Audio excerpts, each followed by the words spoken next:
going on, everybody, and welcome back to another episode of JaAR. JaAR, for those of you that may be new, stands for Joe and Amy. A review, and this is our twice-weekly show, has been, may not be going forward, we'll see, where we review the Magic stories. And today we are here for the 10th and final The Brothers' War side story, or I should say, The Brothers' War story, and we are here with the 5th and final side story, Chapter 5, Exodus, by Reinhard Suarez. My quick review at the top of this one is, this one was a lot. A lot of information, a lot of names, a lot of setup, and not a lot of explanation. So overall, I would say you are obliged to read it, but not necessarily, you won't necessarily have as much fun reading it, maybe. That's just me. I kind of hated the story. I won't get into why yet, because that's going to take all episode. Something to look forward to. And that's actually, I mean that. I sounded sarcastic, but it's something to look forward to. Yeah. So if those descriptions make the story sound interesting enough to you that you want to go read it for yourself, check the top link in the description down below. It will take you right to this story so that you can read it for yourself. We try to remove as many barriers as possible to get people to read the story if that is something that they're interested in doing. And if you've already read it and you want a refresher, same thing. And then of course, if you do go and check out the story for yourself, we would love it if you would then remember to come back here and join us and join in on the discussion. Because we want to hear from you, all of you, in the comments down below. Do you agree with our assessments? Do you disagree? We're just two people giving our opinions to all of you, and so we want to hear from you as well. Compare, contrast, mention things we didn't talk about, things like that. We love to hear from you all. Keep that conversation going in the comments down below. Before we get on to the full review itself, just a quick housekeeping matter. Hi, welcome to the channel. Thanks for coming. We hope you're enjoying yourself and enjoying all the things that we do here on this Geek for All family of channels. I definitely encourage you while you are here or on our other channels, links down in the description box below, to Video Games for All and Gluten Free for All. I encourage you, no matter where you are, to subscribe and ring that bell so that you will get notifications whenever any of our videos come out, including more JaARs in the coming weeks, because I mentioned it at the end of the last one.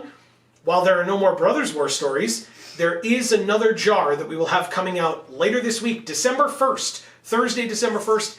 You are not going to want to miss that one. It's really cool.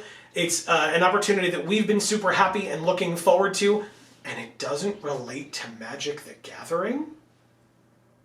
You'll have to stay tuned to find out, and like I said, if you ring that bell, you'll get that notification as soon as that video comes out on Thursday, December 1st. So I encourage you to do so, and thank you as well.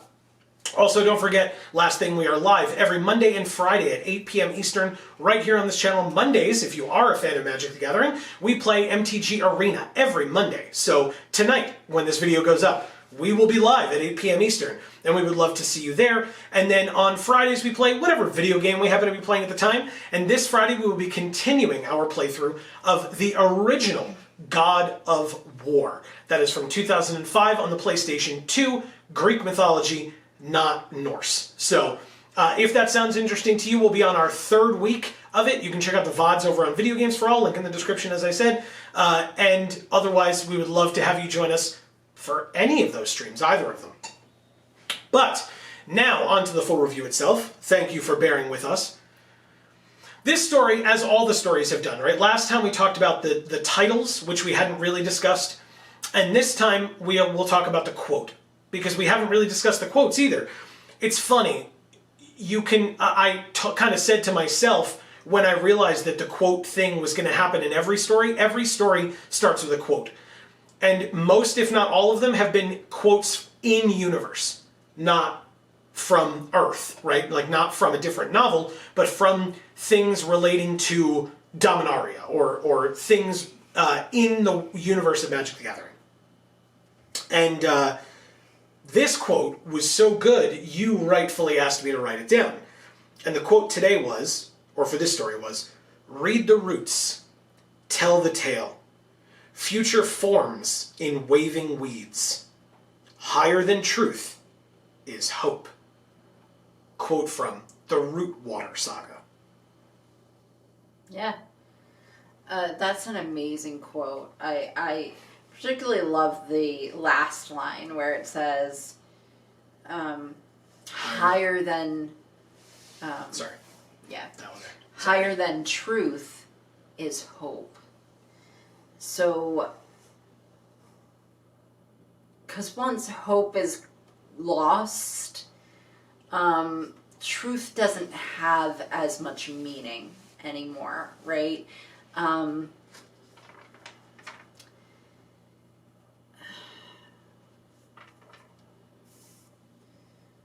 Being right isn't more important than being able to keep going, right? Is the same sort of principle as that, I think. You know,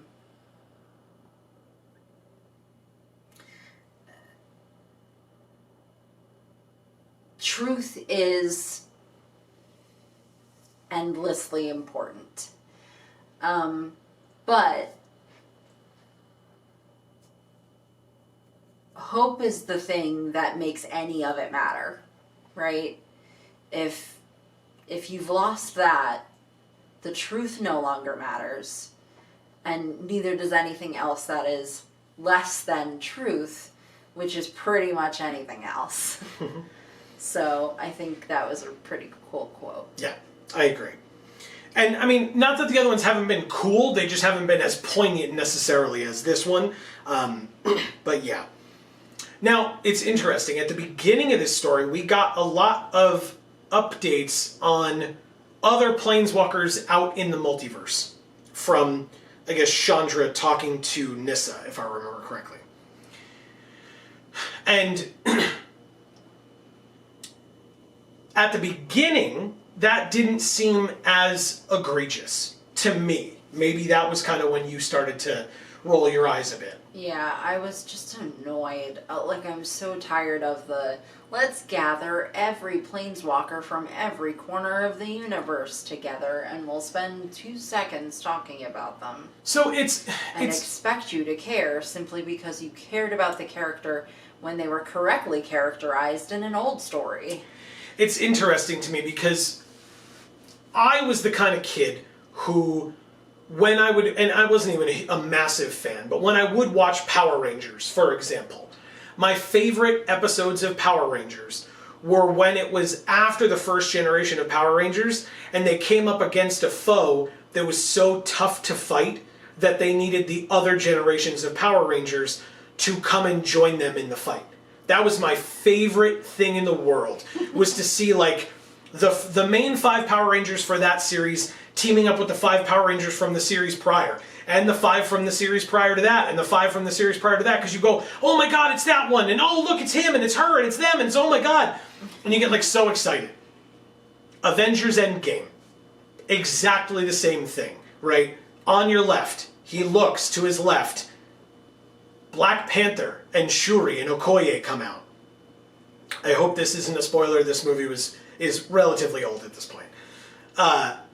Sam comes out. Everybody comes out. I'm not going to name them all, but everybody comes out from all these different places. They all are now standing together and you're going, oh my god, it's so cool. Now, in that movie, and this is not me telling you you're wrong in any way, I'm actually trying to work it out for myself. In that movie, you didn't need them to tell you who M'Baku was, even though you hadn't heard about him at all in that movie. Right. You didn't need them to tell you who,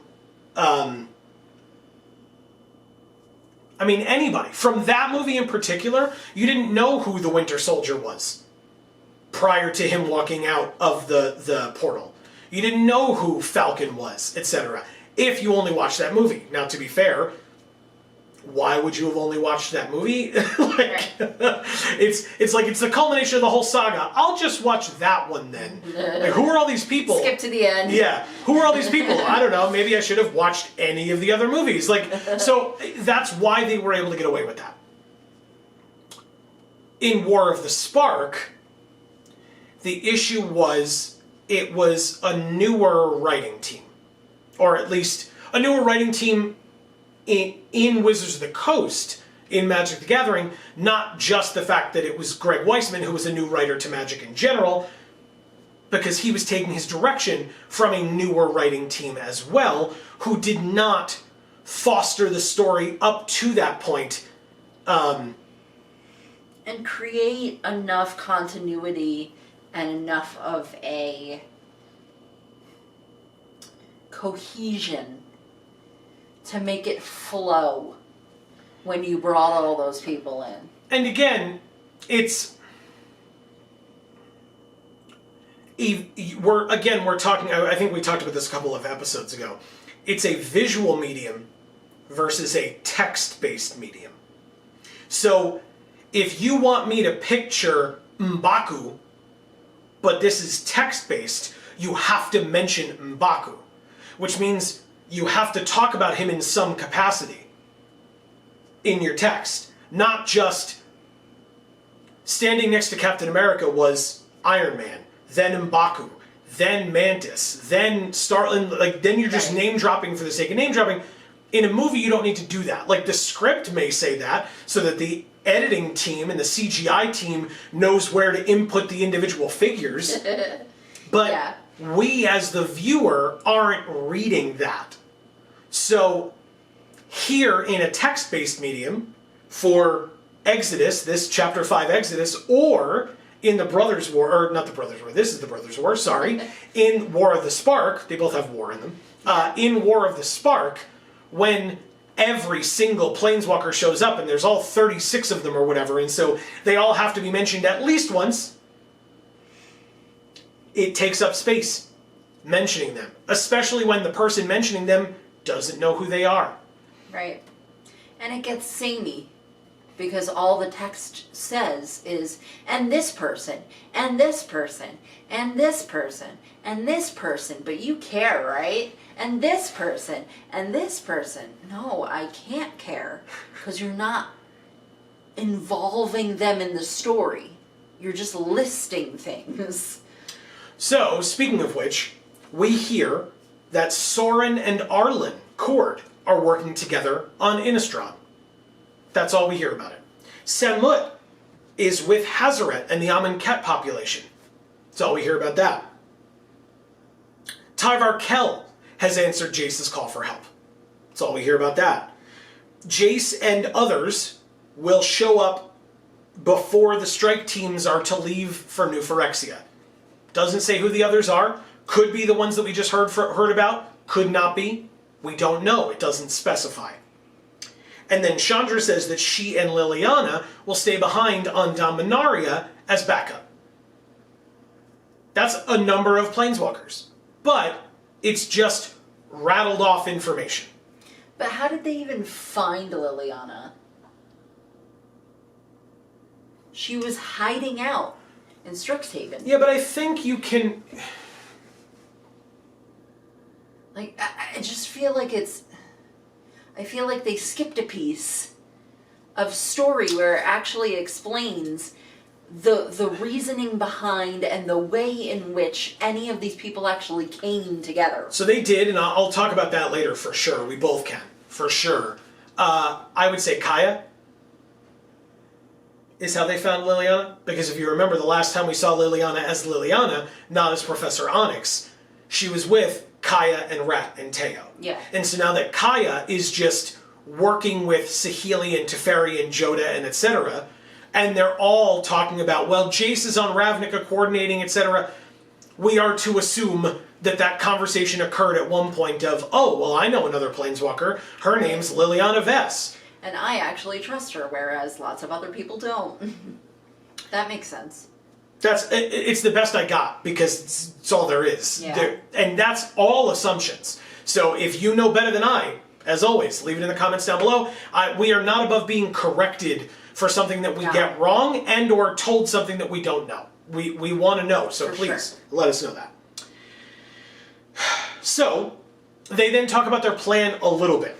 And I think it was Kaya says that they're trying to destroy the world tree that was the new world tree that's been grown on New Phyrexia.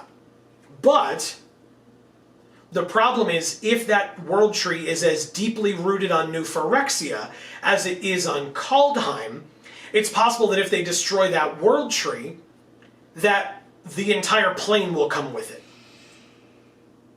Which would make sense, except it's very clearly not as deeply rooted as the one on Kaldheim.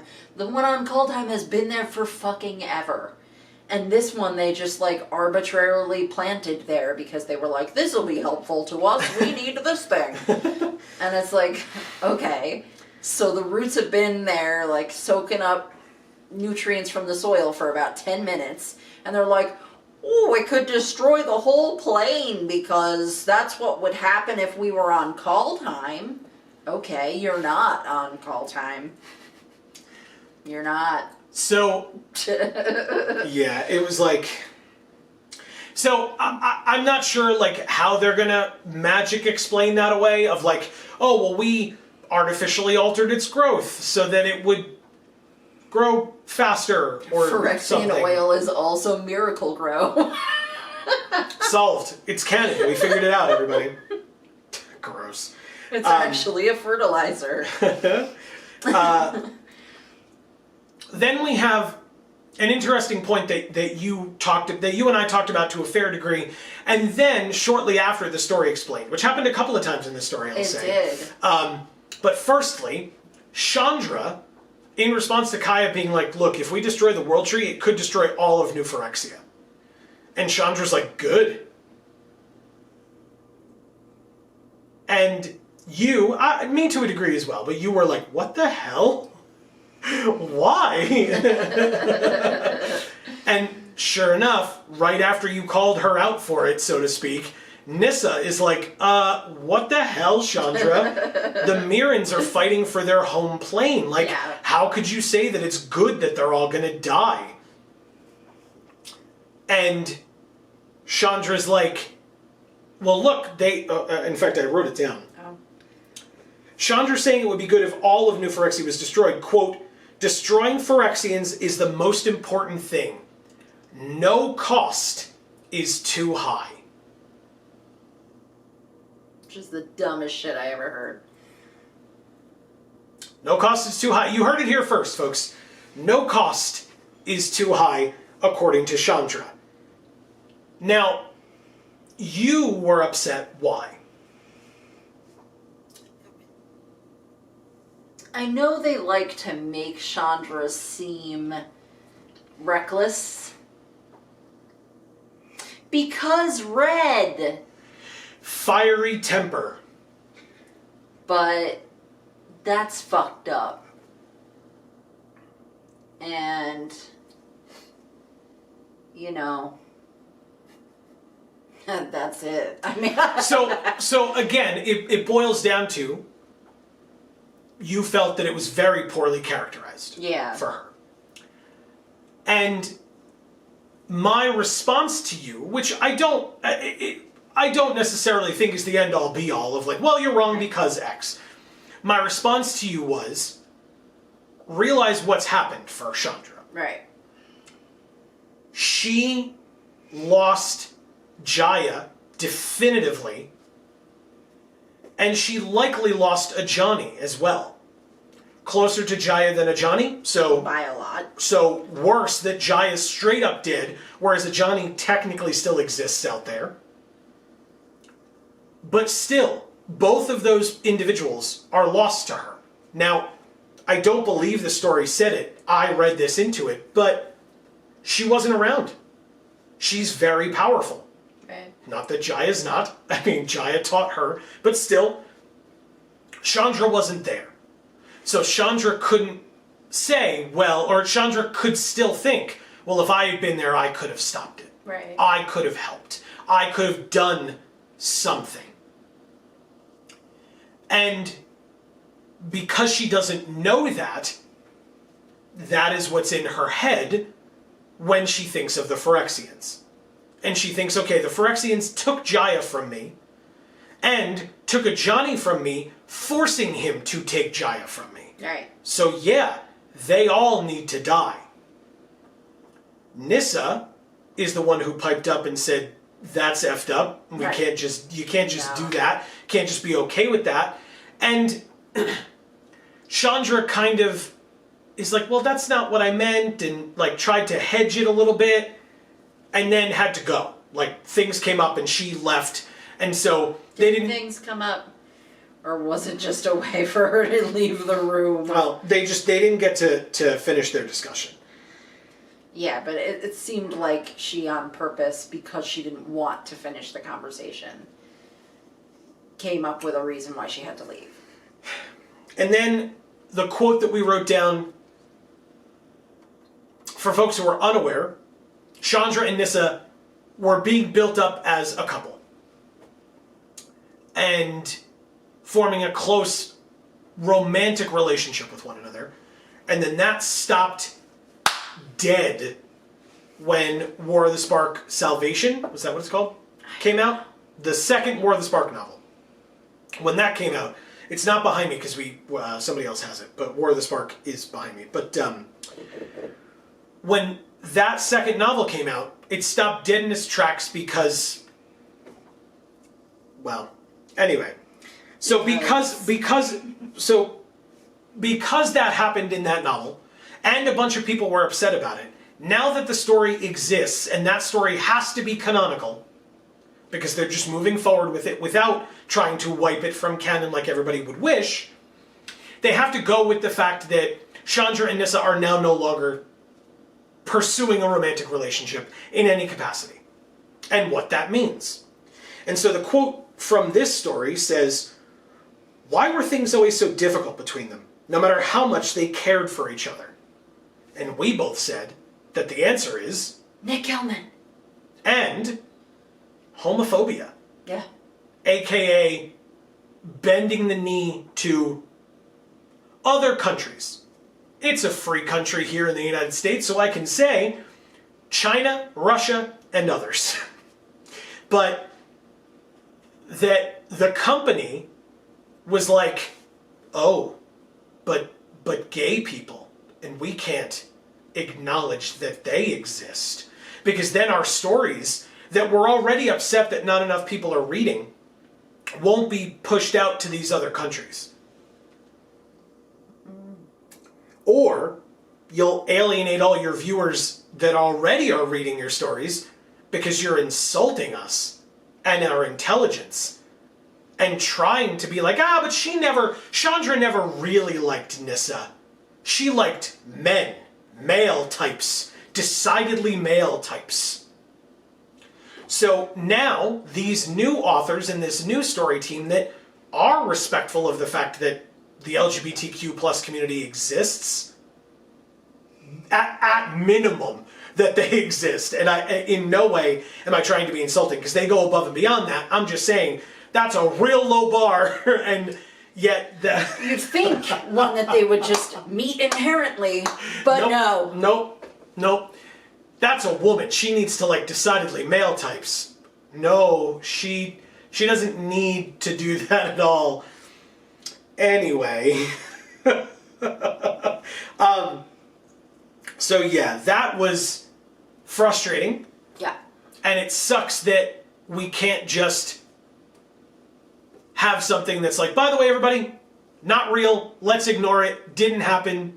They have to move. Guys. They have to move along with it. And again, I cannot blame the current story team for that in any capacity. No. They are doing the best that they can with what they were given, and what they were given was shit.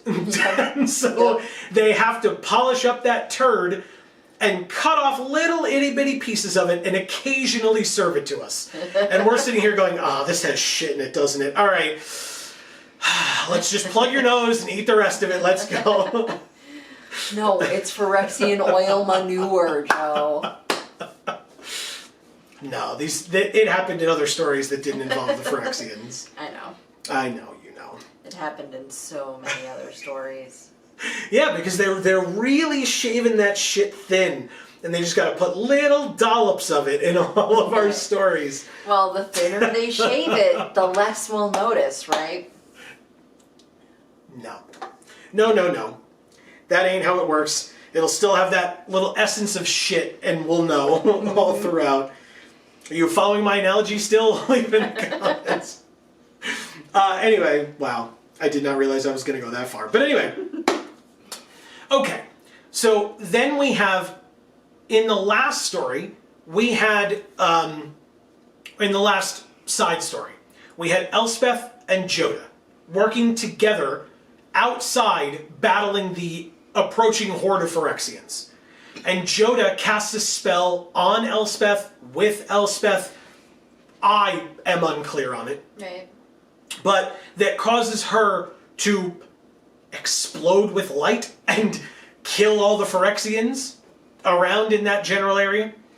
And when they are on their way to battle the Phyrexians outside, they pass Nissa and Ren and Seven in like the hallway or the tower or whatever. And they reference Nissa and Ren and Seven are there. And we said in that story that we were super annoyed that Nissa was present and didn't say a damn word. Nope. Now, I guess now it makes perfect sense because Nissa was 98% of this story. Right. And then the last 2% was Teferi in the epilogue. That's it. Or at least from the perspective of, I should say. So we're hearing Nissa verbally, we're hearing her thoughts and her feelings and etc. So I guess that's how they tried to make up for it, was they were like, we don't need to hear from her in this previous story because we're going to hear only from her in this next story. But basically we pick up from before that battle started, through that battle, and to the end of it. So, and now we're only hearing from Nissa. But I thought it was nice, actually, that we got to hear from Nissa and Ren and Seven for a little while, because if you look at the characters that have been in these side stories, aka the present day stories, you've got Teferi, blue/blue-white, Saheeli, blue-red, Kaya, black-white, Chandra, who's red, and JaAR, who's all 5 colors. So, besides JaAR, there has been no presence of green mana in any of these planeswalkers at all that we've been hearing from for this story. Hell, even Urza and Mishra in the flashbacks, we haven't specifically heard from them, I guess, in the last story we did. But Urza is white-blue and Mishra is red-black. Notice what color is missing. I just mentioned 4. There's one color that we haven't heard from for all of these stories. And so this 10th and final story is all about the green mages, basically. Which is ironic because Mishra's like box color was green and all that stuff. It's right here you're talking about. Yeah. And Urza's was red, which again is ironic because he was white-blue. So, you know, whatever. Like it's supposed to be the might and the weak stones. I thought that was red. And, oh, yeah, maybe it was for Christmas, right? Because we joked about that. Oh, yeah. Anyway, we open pre-release kits on this channel, if you're unaware. I've opened more pre-release kits on this channel than anybody else on YouTube. Just be aware of that. It's my only claim to fame. Allow me to, brag about it every once in a while. So, it's nice to finally hear from some green mages. And especially, we didn't even talk about it. It's Nissa. Yeah. It's Amy's favorite planeswalker. It would be. If the story didn't suck. Now, I have to ask, when Nissa and Ren and Seven start fighting, and I'm not really asking you, because we talked about this and I don't know the answer, and I don't believe you do. Okay. Because you weren't familiar with the character in the first place because it was from the past. The Phyrexian angel that Nissa fights, and Ren and Seven to a degree, is that Atraxa? Because I thought it was, but I felt like for such an impactful character, we would have seen a little bit more, or heard from Atraxa at all, since Atraxa is literally called Atraxa, Praetor's voice, which would mean that you'd want to hear from it. It had no dialogue, and then by the end of the story it's gone, or they're gone. So I was like, so this can't be Atraxa, right? Like, it can't be, but like, how many Phyrexian angels are out there? Right. Maybe enough, but I'm not so sure. And I mean, Nissa, I thought, did a pretty badass job killing Atraxa. Stabbing it multiple times, implanting seeds in it. The seeds sprout out, wrap around Atraxa. They both fall. Nissa, like, lands and is getting effed up and then is able to sink into the ground, and we get the rest of the story. I thought that was kind of cool. I don't know. I don't know how I felt about it. Okay. Let us know how you felt about it in the comments down below.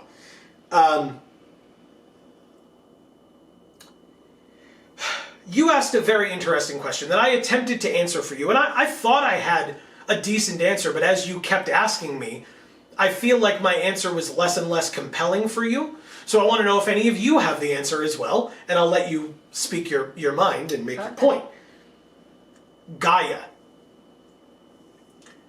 When Nissa sinks into the ground, as I mentioned, and speaks with the spirits of the land and attempts to get them to help, they're like, no, you're not one of Gaia's children, so no. And Nissa's like, but the whole plane is being attacked, like, we need your help. And they're like, no. And so finally she's like, fine, whatever. If you don't care about saving your world and working with me to save your world, then just let me go back to where I was and I'll do it myself. Right. And I guess that showed loyalty enough. They didn't really explain it, but I guess that showed loyalty enough because then... They didn't explain it at all. And it made no sense. Because then the spirits agreed to work with her, and Gaia... They were like, oh, now we can judge you as being good, because you said you would help us even without us helping you. What? Yeah. But also, what else? I'll let you take over from there. I mean, I don't know. That's it. Oh, because I was going to say, because your point that I thought was interesting was you were saying, like, the Phyrexians were completing creatures. Yeah. Yeah, okay, so I was like, why does Gaia care quite this much? Like, if they're completing people, and Gaia cares about the nature of the plane, what are they going around, like, completing all the animals and plants as well? Like, those are the things that Gaia is going to be more focused on than the people who live on the plane. And I was trying to think about the creature cards in Brothers War to see if I saw or could think of any, and my mind drew a blank. That doesn't mean there aren't any, it means that my mind didn't remember any. That could be confirmation bias, where I'm just like, yeah, they didn't do that.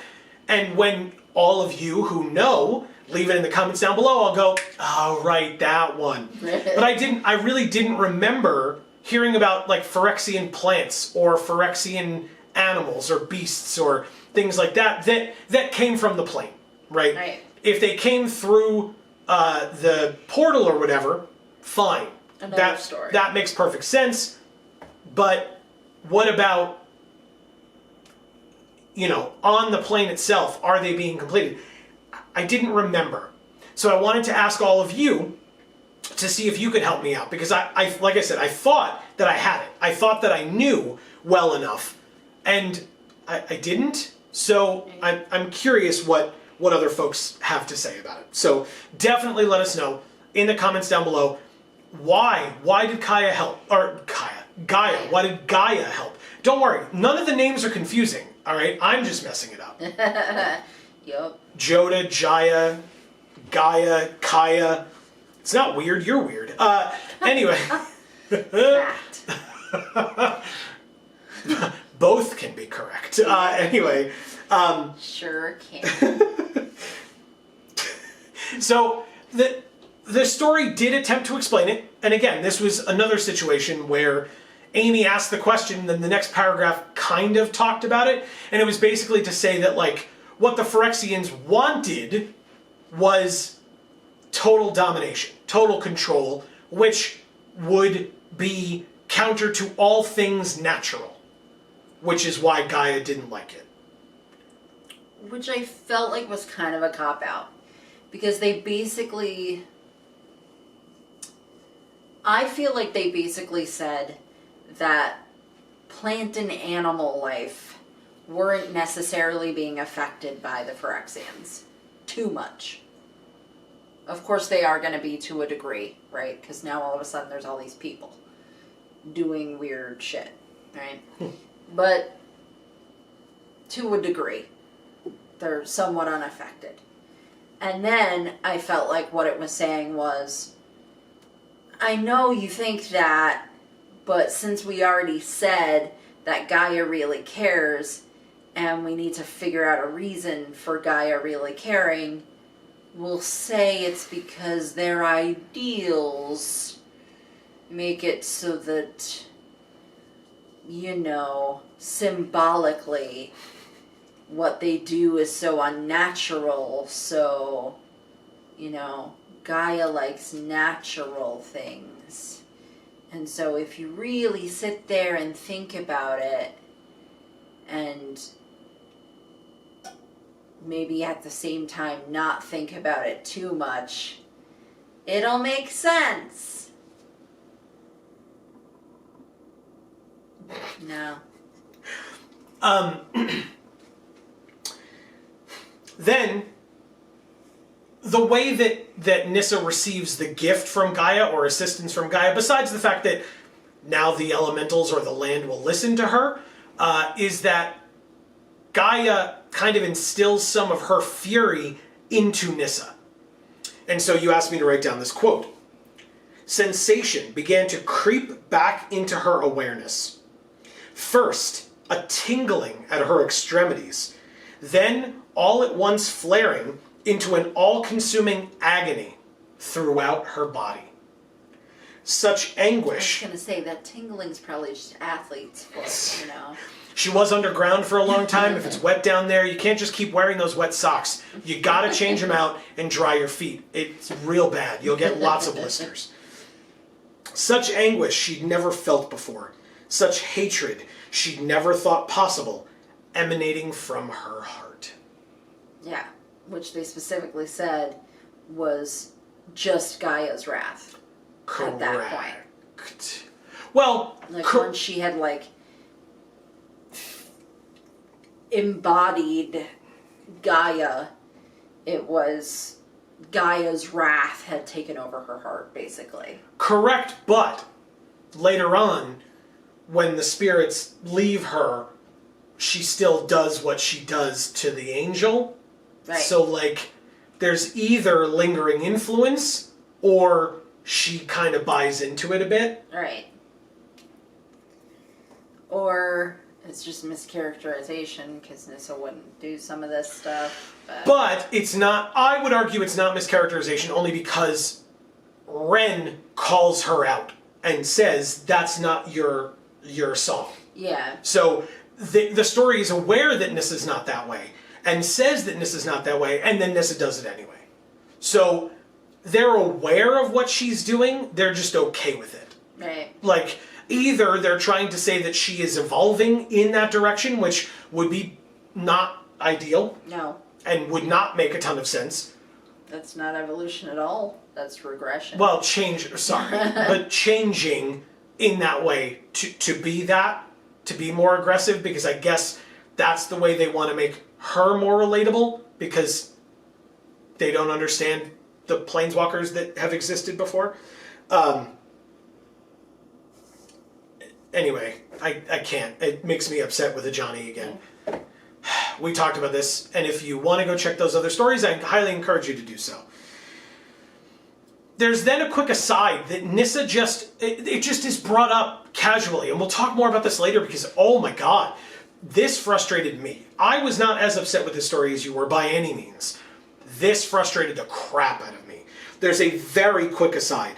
It's like a paragraph, 2 sentences, that mentions the rest of the plane, and that there's fighting going on at the rest of the plane, and that by Gaia giving Nissa the ability to bring Gaia's forces to this area, where this fight is happening, those forces are not in other areas. And the quote is, thousands, like across the plain, thousands would not see the morning.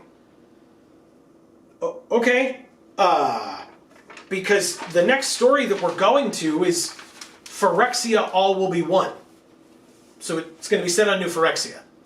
You've got some people staying back, like Ren and Seven, Liliana, Chandra, and Joda, hoping to get Teferi back somehow. So are we going to have a similar situation where we have the New Phyrexian stories and the Dominarian stories? Because we don't know definitively if any fighting is going on places like Innistrad, Amonkhet, etc. We know that they're planning for it and they're readying themselves for if the fight does occur there. But we definitively know that other areas of Dominaria are fighting right now the Phyrexian hordes.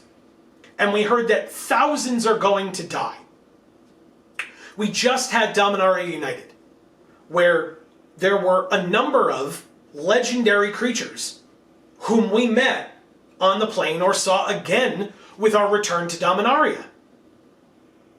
And we mentioned, at least I did, I believe you did as well, that for the story where the Weatherlight gets completed, we heard about the Weatherlight crew very, very, very briefly. Right. And then they were gone. And that's all we heard about them for the entirety of Dominaria United as a full visit to the plane. The Weatherlight crew. Joyra, we've barely heard from. Right. And now this fighting is going on, and it casually mentions that thousands will die during this fight. You know, like you do. Who? Because what I wrote is, these battles are supposed to be scary. Joda and Elspeth almost died. Right. Nissa almost died.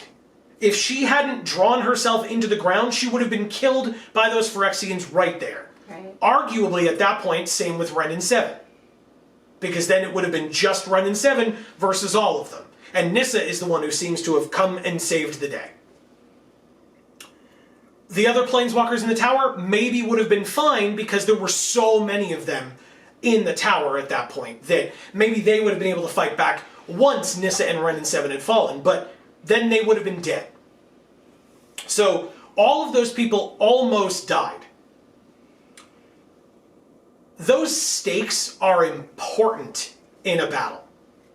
That even the most powerful warriors that you have, even people with mystical planeswalking abilities, are dying to these things and or being completed, a la Ajani and Tamio. Right.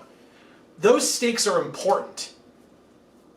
Saying thousands will die by morning means that those are nameless, faceless people that will be dying. So to us, it shouldn't matter as much. Like, it's important, and it sucks that those numbers of people will die. But all over the plane, you don't have nameless, faceless people. I mean, you do, but there are also not nameless, faceless people. There are people with names and faces that are recognizable. Are all of them going to have plot armor? Or is it going to be that we're going to come back and we're going to be like, oh man, Danitha died. That sucks. Yeah, it does. Why didn't we see that? Right. Oh man, Radha died. What the hell? Why wouldn't we see that? These are characters that matter. We care about them. And I guess I'll talk about it now. It's at the end, but I'll talk about it now. Yeah, we can circle back to where we left off later. Is that okay? Yeah. Who cares? We have had issues in the past with these stories, with finales that have been too long. Because they've tried to tie up all the loose ends, and they have... And they left way too many. Yes. And they tried to tie up all the loose ends. It was way too long in the process, and boring. And forced. Yeah, and it was more like, and then this, and then this, and then this. Like, there was no actual story to it. It was just like, it could have been just bullet points of like, and then this happened, and then this got taken care of. Like we said before. But, so it seems like their solution in this story is to just ignore it. Just ignore it. we have lots of planeswalkers to talk about, so screw the regular denizens of the plane, we don't have time for all that. Right. It's like, you need to have time for all that. That's really important. No, don't have time for it. Okay, but then it's Phyrexia All Will Be One, and then March of the Machines, and then, like, when are we going to hear about this? Because you're still limiting yourselves to 5 stories. 10 stories, but 5 main, 5 side. Whether or not that makes any damn sense. Yep. It just, you're That's forcing the it in. parameters that you have set, and you are damn sure sticking to it. Yeah. Again, whether or not it makes any sense. Yeah. So, well, I still think we have to talk about it more later. So, yes, let's circle back to what we were talking about. I'm sorry. I guess I cut you off. Oh, I don't remember. Oh, you seemed to say that we were going to circle back to what we were talking about. Yeah, because you said you were skipping to the end. Oh, yeah, I just mean that I was skipping over the other things I was going to talk about. So, okay. So, we talked about this. Saying we could come back to them. Gotcha. We talked about this to a degree, but what did you think about Nissa killing the angel? It was fucked up. So, okay, because I feel this way as well, and I'm sure you do, but I want you to be able to actually voice that. You don't buy that progression from Nissa. Yeah, I mean, it's hard to think of Nissa as a ruthless killer. Yeah, of all the planeswalkers. Right. For sure. And, I mean, I get they're Phyrexians, but, like... Well, and the other thing is, Chandra, I could understand. Jaya and Teferi and Ajani mean a lot to Chandra. And so the fact that one is dead, the other did it, and is completed, means that Chandra saying, yeah, nuke the plane, who cares, is drastic. Right. But defensible, I think. Or at the very least... Understandable. Not that we would understand it, but that it makes sense for her character to a degree. Yeah. For her to say that. Yeah. We were still sitting here going, what the fuck? Yeah. But we weren't sitting there going like, that's the worst characterization of Chandra we've ever seen. Like, I did say I had a problem with the characterization there, but when you explained, you know, she's lost Jaya and Najani because of it, so it kind of makes sense. Right. I was like, yeah, I guess so, fine. Yeah. But this is worse. Yeah. Now, if they had decided to do a real, like, narrative reason for that, like, oh, Chandra was so upset and said that she wanted to destroy the whole planet and she didn't even care, and then Nissa was like, no, that would be awful, right? And then Chandra was like, I don't care, Nissa. I can't take another minute of this, you know? And then Nissa, and then we got to, like, see Nissa's whole, like, making the choice in her head that Chandra caring enough about this meant she needed to as well, because of her feelings for Chandra.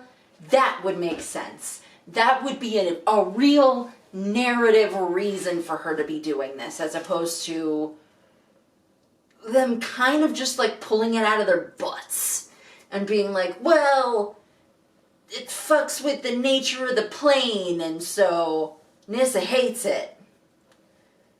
Okay, I mean, yes, she hated when things fucked with the nature of her plane, but that was a very different thing that was happening.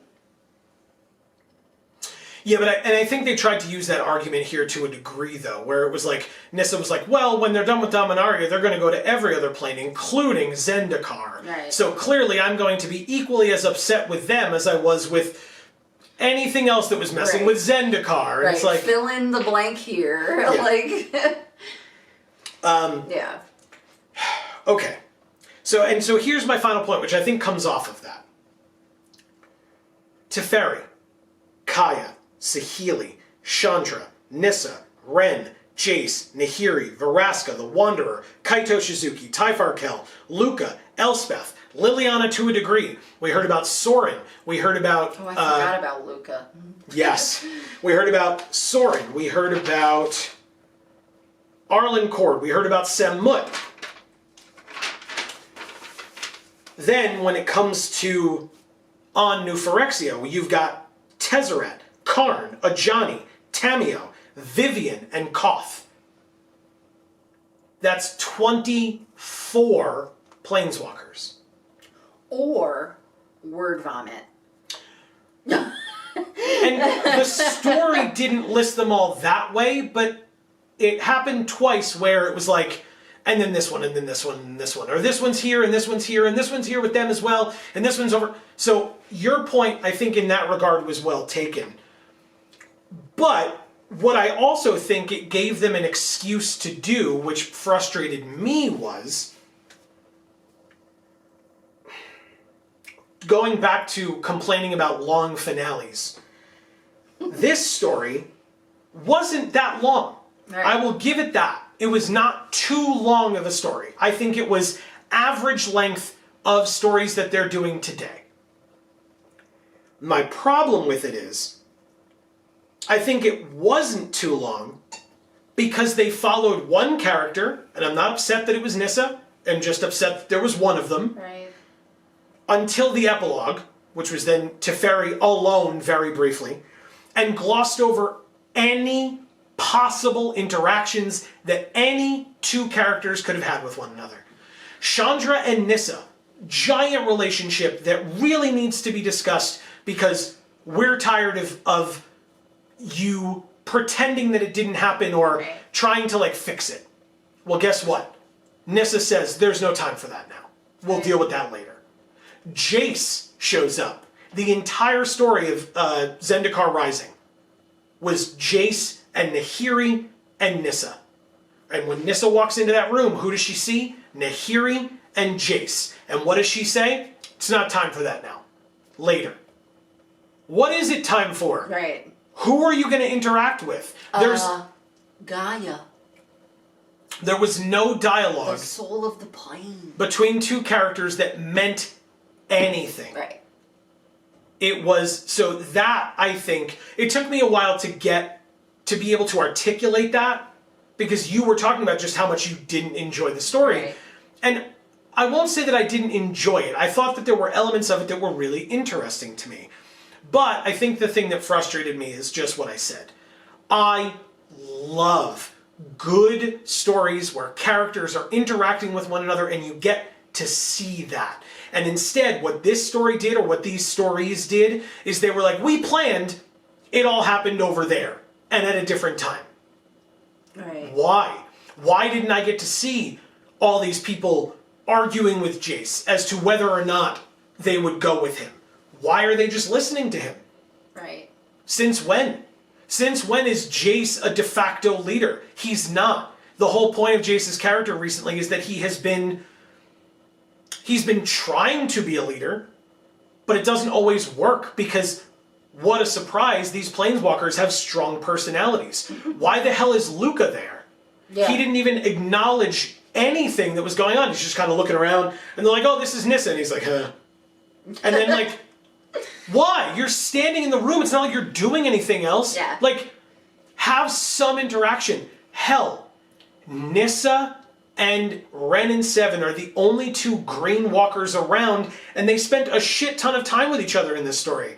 They didn't say anything to each other except when Ren said, your song is not one of anger or revenge or whatever. Which Ren and Seven could have said to anybody. And so, while it seems like they're attempting to move away from the War of the Spark issues by trying to explain away the problems, the War of the Spark happened way too recently, is the thing. And you have too many dangling personality threads for you to be like, well, you gotta bear with us because we're doing another big finale story.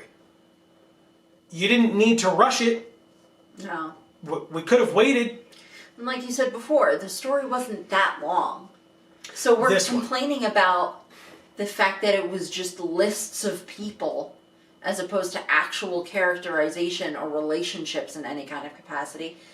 They could have built story around those lists. And then we would have been annoyed that it was too long, but at least it would have been a damn story. Yeah. And so... Veraska. They mentioned That's right. Veraska. I didn't even and it was write her like, here. Thank you. She was there. Was Or she did I? there, or did they just talk about her? I don't even know, because it was so minute and useless, which really pisses me off. Because at one point when they said something about Nissa, you talked about it before, like Nissa being mad at Jace because of how things got left. Yep. And I was like, my mind thought it was Veraska that you were talking about. Yeah. Because that would have made sense. Because Veraska and Jace's relationship destroyed as well. But they were both on Ravnica off camera, so it probably got dealt with, and they'll just tell us that it got dealt with later. Because they've all been having all these conversations without us privy to any of them. Right. And they're not going to flash back to them because they rushed to this point. Right. So they ruined their chances of ever having any stories where any of these characters interacted. Now, to be fair, it's a very good way to fix all the complaints that people have that these new authors do not know how to characterize these characters. So instead, you don't characterize them, you just never have them speak to each other about anything meaningful. You just say, well, we'll put it off. Except putting things off is only good for so long. Until you can't put them off anymore. And then everyone who used to read your stories is gone. Because they stopped caring. The best stories that we have ever reviewed are stories that take the time to delve into the characters, their thought processes, arguments with one another, or friendships or relationships with one another. Speaking of which, the last thing I want to talk about. I know what you're So going to say. I'll let you finish No, whatever it is you I'm want done. to say before I we get am on done. this soapbox. Do it. You're gonna sit here with this crap-ass story and have the gall to reference The Hand That Moves? Amy's favorite story. I'll put it up there. Our review of it. You wish you were worth the shit that story made. The shit that story made 20 years ago. That dried out, stinking shit is what this story wishes it could be. Oh, man. It did. It referenced Nissa as being the hand that moves for those that couldn't.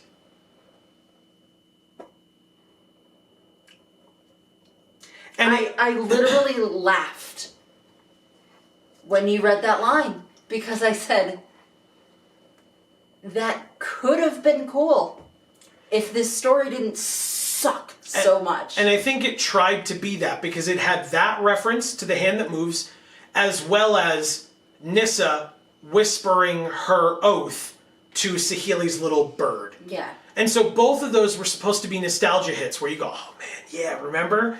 And instead you're going, oh God, remember when those stories were around? Can we have that again? Right. Ugh, this stinks.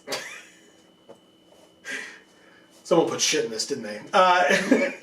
Yeah, I think in that particular spot, it was a larger clump. They didn't shave it quite as thin there. It was the end piece, I guess. Oh God. Where it was just a little bit more. It was harder to slice it. Yeah, and like the way that they should. Yeah, I even wrote here, and I'm sorry that I said I was done. And there's literally one more thing. When Nissa sees Nahiri, all she says is that she's still got problems with Jace. Which makes no damn sense. We don't hear... Well, I mean, it does, because Jace kind of sided with Nahiri or was against Nissa and then tried to reach out to her. And so, like, they should have interacted prior to this, especially if Jace was asking Nahiri for help with this and knew that Nissa was going to be there. But Nissa also kind of ignored his requests, so sure, there's blame on both sides, but you could have that conversation. Yes, but what would have made a lot more sense is if she fucking started screaming at Nahiri. And that's why I wrote, there's no real information on how Nissa feels about Nahiri. She just made it about Jace once she saw that Nahiri was there. And it's like, that doesn't make sense. Your issue is with Nahiri. Like, your issue is with Jace as well, but then talk about both. Right. Why wouldn't you wouldn't reference the other? Because it's too deep to go. Right. It's too in-depth. So, yeah, this story got us to where we need to be for the big climactic build-up to Phyrexia All Will Be One and March of the Machines. That is what this story was for, and that's all that it was for. It was not for the fact that these characters matter. Right. Because it's clear that they don't matter individually, they matter collectively. And so this story was not for that, it was, oh crap, we didn't explain why any of them are going to Phyrexia, and we have one more story to do it. All right, that's good. That's good. It's in there. It's like they're all bulging out. There's nothing happening. It doesn't matter. It's it. We did it. Print it. Send it. Quick. Quick. Did I hit my word quota? Okay, moving on. Yeah. It was exactly like that. Let us know your thoughts in the comments down below. Because I especially... Well, sorry, you were probably going to say it. Go ahead. Maybe, I don't know. Go ahead. I was going to say particularly if those spots that we complained about, were spots that you responded favorably to. That's almost exactly If you sat there and said, I loved the moment where she spoke to the bird. I kind of liked the moment where she spoke to the bird. But it did do exactly what you said it did, which was make me sit there saying, gee, I wish we had those good stories again, because this one sucks. Yeah. If you really liked the moments where they just were name dropping a bunch of other people because you could sit there and go, oh, I like that one, leave it in the comments, because it's just something that irks us, probably primarily because the War of the Spark existed and was the way it was. And maybe without that, this wouldn't be as offensive to us, but... And I'll say, I'm making more work for myself as I always do. We did a video with our friend Dave, who you may have seen on or heard on Video Games for All when we did our Final Fantasy VII playthrough. But Dave joined us after having read War of the Spark. Because something that we talked about with War of the Spark was that we felt like War of the Spark was for new readers. Because it spent a lot of time describing information that we knew about the planeswalkers that we were seeing and didn't really give us a lot of new information about them that we didn't already know. Or new interactions or anything like that. It was just like, oh, that person's over there. I heard that Jace is a telepath. You think? And it seemed like it was like Dora the Explorer, right? But adults are watching it. It's like, can you tell me where the mountain is? It's like, yes, it's right there. Great! And it's like, oh God. It's like, did you know Jace was a mind mage? Yes, I've been reading the story for 10 years and I've been reviewing them and all these other... Of course Jace is... Great! It's like,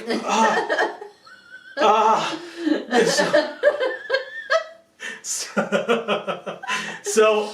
Oh no! That is what it was like. So, we brought Dave in as somebody who was tangentially aware of the stories, but not as in-depth as we were with it. And he had some more favorable thoughts about it than we did. Now, if they're doing a... right, I said more work for myself. That'll be up there if you want to watch that video.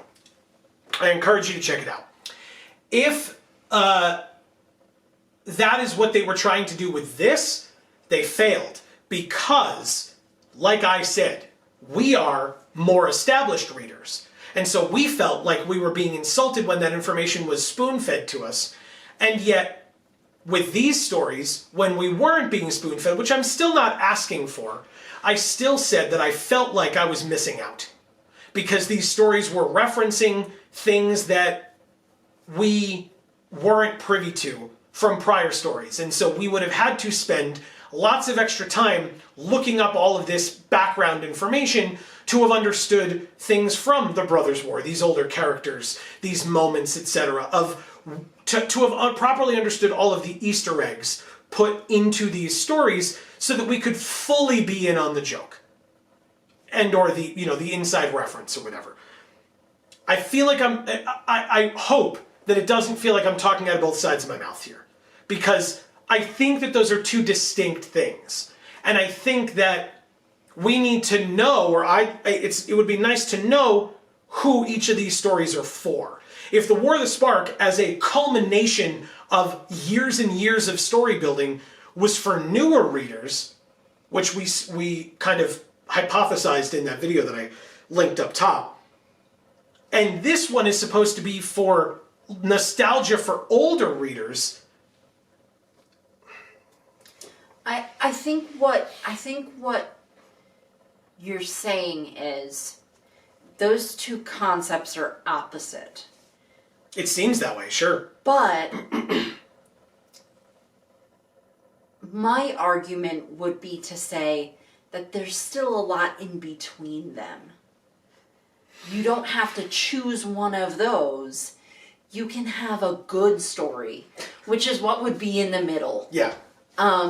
Because I think both of those things, although they are opposites, I think they're both just bad stories. Okay, sure.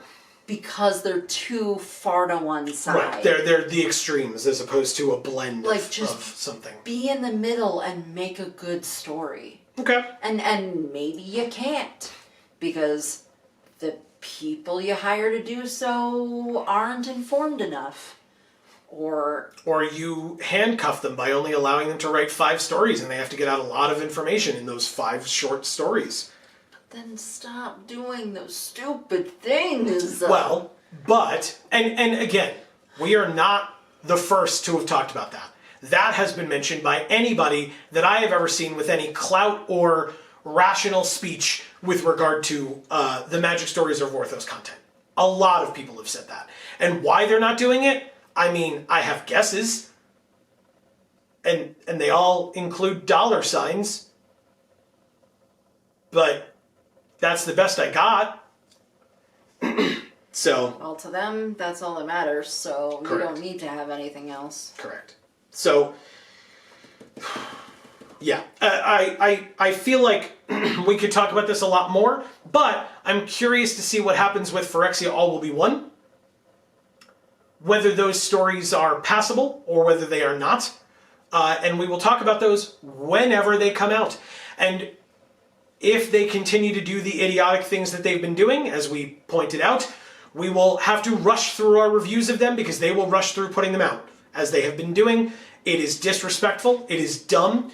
It is infuriating, not just as content creators, but as people who would want to take the time and read and enjoy the stories, as opposed to, oh shit, for the next 8 days I have to hurry up and read all 10 of these stories. I shouldn't have to, but I will, because here we are. So we will do our best once those stories come out and those stories are announced to get those out to you as quickly and expeditiously as we possibly can. Like I said, we have a special JaAR coming up next week, so I encourage you to, or not next week, later this week on Thursday, so I encourage you to stay tuned. It is not about Magic the Gathering, but I think that if you are a true Vorthos, that you will still enjoy it. Yes. And that's not to be insulting. You can be a true Vorthos and not still enjoy it. Yes. I'm in no way trying to gatekeep or anything like that. Please don't misunderstand me. I thought you were going to say something else. No. Okay. I was So, just confirming what you were just saying. Thank you. So, to be able to passionately discuss Magic Story, talk about what we liked, what we disliked, what we used to like and what we used to dislike, and to be able to be open to other non-Magic stories because we're just people that enjoy good story, I think is a really great way for all of you to join us as we show off our Hashtag Vorthos Pride. For now, we will be putting the Vorthos aspect of it away, not as people, but for JaAR. We will be back this Thursday for more, and I encourage you to watch because it's gonna be weird not saying hashtag Orthos Pride in those videos. it might be. It might be. We can. I have ways. I have ideas. Oh, okay. I won't ask. I'll let you surprise me. So, but that is going to be the end of this particular video. I want to thank each and every one of you who have joined us for any of these. If it's just been this one for Brothers War Stories, thank you for being here. If it's been all of them, shout yourself out in the comments down below. We'll give you the praise that you deserve because that's amazing. Hell yeah. We've done 10 of these. They are a pain in the ass to do, not because we don't like making the videos, but because rushing them out sucks. When we used to be able to do one a week and actually give it the time that it deserved, that was great. Right. But now, if we don't get 2 out a week, I feel like crap. Because we're so far removed from when those stories ended that I feel like we're doing something wrong, but we're not. Right. We're trying to produce the best content that we can for all of you. And in that regard, again, I will encourage you all to sub, ring the bell, and stay tuned to this channel. We have ideas of things going forward, and we hope that you will look forward to them because they're going to be great. So thank you for being with us, bearing with us, and enjoying the things that we're doing here. We would love to hear your thoughts about anything at all, as we've said multiple times. In the comments down below, let us know if you agree with us, if you disagree with us, or if there were things that we talked about that or didn't talk about that you enjoyed that you felt like we missed. Yeah. But for now, from us here at the Geek for All family of channels, I have been Joe. And I'm Mimi. And as we always say, in whichever video of ours you watch next, we will see you all next time. Thanks, everybody.